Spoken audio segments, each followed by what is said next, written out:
Hello students, today I'm going to make video of question answers of class 6 lesson fair play. In my previous video I have explained chapter line by line in Hindi, and in this video I'm going to explain question and answers. First question is match the sentences, and I have written only the answer portion. You can check all the questions from your book. Column 1 and column B. Column 1 का जो first है उसको आपको number 3 से match करना है, number 2 को number 4 से, नंबर 3 को नंबर 2 से, नंबर 4 को नंबर 5 से एंड नंबर 5 को नंबर 1 से. Now question answer. Who says this to whom and why. किसने किससे और क्यों कहा. First is my wife knows best how to run the house. यानी मेरी बीवी अच्छी तरह जानती है कि घर को कैसे चलाना है. Said Jumman to his aunt. ये कहा था जुम्मन ने उसकी आंट से, उसकी चाची से, जब वो उनसे घर खर्च के लिए और अपनी रसोई अलग करने के लिए पैसे मांगती हैं.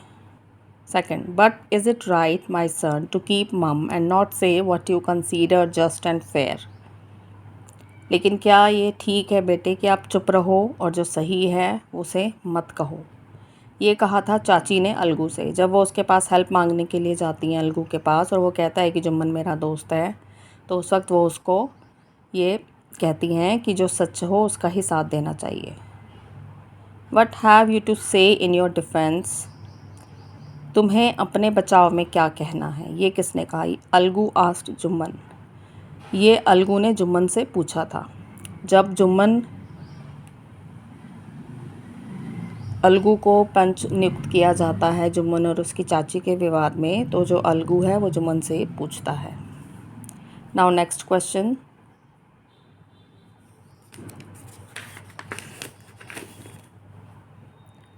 आई can pay you a penny for the rest beast you sold me, Samjhu Sahu said to Algu. कि मैं तुम्हें इस मनहूस जानवर के लिए, रेस्ट होता है मनहूस जानवर, मनहूस और बीस्ट होता है जानवर, जो तुमने मुझे बेचा उसके लिए मैं तुम्हें एक पैसा भी नहीं दूंगा. क्योंकि जो बैल उसने बेचा था पेमेंट मिलने से पहले ही वो मर जाता है. तो समझू साहू अलगू को पैसे देने से मना कर देता है. समझू साहू ने ये शब्द अलगू से कहे. Victory to the panchayat, this is justice. Panchayat की जय हो, यह न्याय है.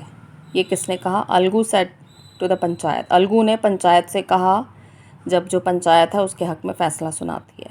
Now question and answers. Then the situation change, what is being referred to. उसके बाद परिस्थितियाँ बदल गई. ये किस संदर्भ में कहा गया, ये किस, और ये एक तरह से किस बात की ओर इशारा करता है. जुम्मन सान transferred her property to him. The condition was that he would be responsible for her welfare. The arrangement worked well for the couple of year, then the situation changed.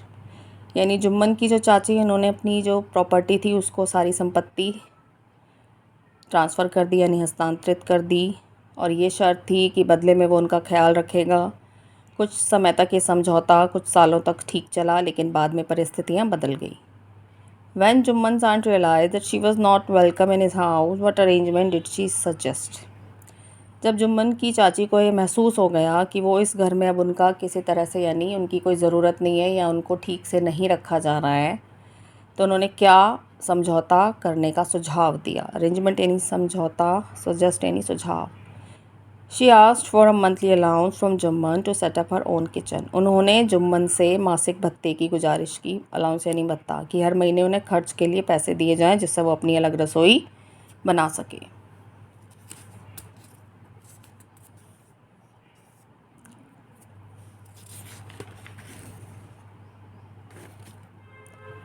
Now question number 3.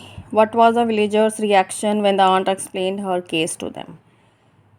जो जुम्मन की चाची हैं अपना case जब पंचायत में ले जाना चाहती थी तो गांव वालों के पास मदद के लिए जा रही थी, अलग अलग लोगों से उन्होंने बात की, तो उनका क्या रिएक्शन था, क्या प्रतिक्रिया थी. सम सिंपैथाइज्ड विद हर, कुछ ने सहानुभूति दिखाई. अदर्स लाफ्ड एट हर, कुछ उन पर हंसे. And a few others advised her to make it up with her nephew and his wife. Nephew यानी भतीजा. और कुछ ने उन्हें क्या सुझाव दिया कि उन्हें अपने भतीजे और उसकी बीवी के साथ समझौता कर लेना चाहिए. Why was Jumman happy over Algu's nomination as head पंच.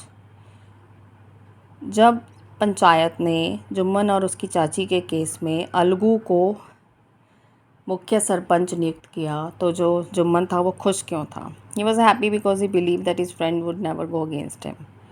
वो इसलिए खुश था, उसको विश्वास था कि जो जुम्मन है उसका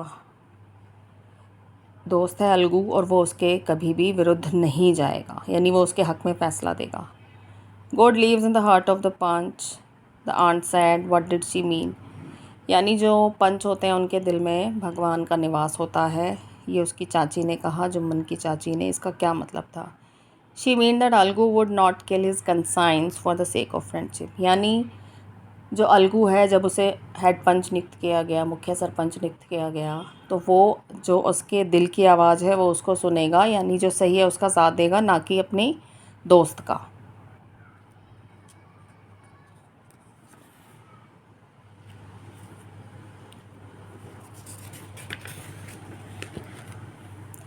What was Algu's verdict as head punch? How did Zumman take it? Algu का जो न्याय था, यानी जो उसने मुख्य पंच बनकर जो उसने फ़ैसला दिया, वर्डिक्ट यानी फ़ैसला, वो क्या था और ये जुम्मन ने उसे कैसे लिया? Algu's verdict was in favor of Jumman's aunt,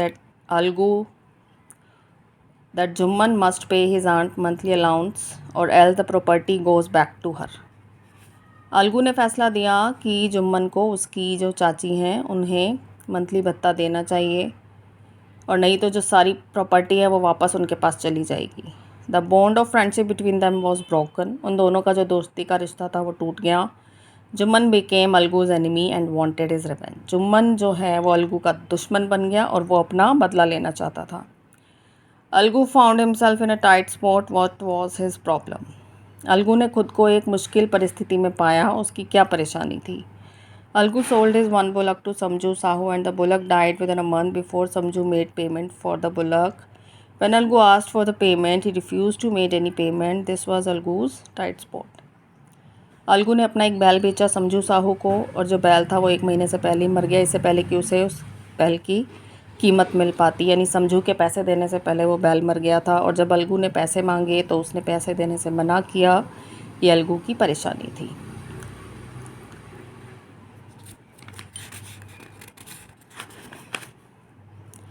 Now question number 8. Why was Algu upset over Jumman's nomination as head punch? जब अलगू के केस में जुम्मन को मुख्य सरपंच नियुक्त किया गया तो वो क्यों परेशान था? Algu was upset because he thought that Jumman as a punch would never take his side, क्योंकि उसको लगता था जुम्मन जो एक मुख्य पंच बन जाएगा तो वो उसका साथ नहीं देगा, यानी वो अपना बदला लेगा। What was Jumman's verdict as head punch? Jumman ने क्या फ़ैसला दिया एक मुख्य सरपंच बनकर? How did Algu take it? Algu ने उसे कैसे लिया? Jumman's verdict was that Samju Sahu should pay the price of the bullock because when Sahu bought the bullock, it suffered from no disability or disease. Algu was very happy and he said loudly, "Victory to the panchayat, this is justice." Jumman ने फ़ैसला दिया कि समझू साहू को बैल की कीमत देनी चाहिए अलगू को, क्योंकि जब बैल बेचा गया था उस वक्त उसे कोई बीमारी नहीं थी, वो पूरी तरह ठीक था। और अलगू इस फैसले से बहुत खुश हुआ और उसने ज़ोर से खड़े होकर सबके बीच में कहा कि जो पंचायत की जय हो और यह न्याय है, यानी वो उससे बहुत खुश था फैसले से। Now last question, question number 10. Which of the following sums up the story best, यानी जो कौन सी जो लाइन है जो स्टोरी को एक तरह से लास्ट में जो उसका एंड है वो सम अप करती है ठीक से? The voice of the panch is the voice of God, यानी जो पंच की आवाज़ है वो भगवान की आवाज़ है। यहाँ कुछ ऑप्शंस दी गई हैं, उन ऑप्शन में से एक ये राइट ऑप्शन, यानी जो आंसर है उसको चूज़ किया गया है, फिर उसका रीज़न देना है। बाकी के जो ऑप्शंस हैं आपकी बुक में एज क्वेश्चंस दिए गए हैं। One should not allow his personal feelings to come in the way of speaking the truth and doing justice, यानी अगर आपको कभी न्याय करना है तो आपको जो सच है उसका साथ देना चाहिए। अगर किसी से आपकी व्यक्तिगत दुश्मनी है, दोस्ती है, उसको बीच में नहीं रखना चाहिए। जो सही हो और सच हो उसी का साथ देना चाहिए। So students, I have explain on the question answers line by line in Hindi and I hope you will like this video and this video will help you, and subscribe my channel for more videos. Thank you.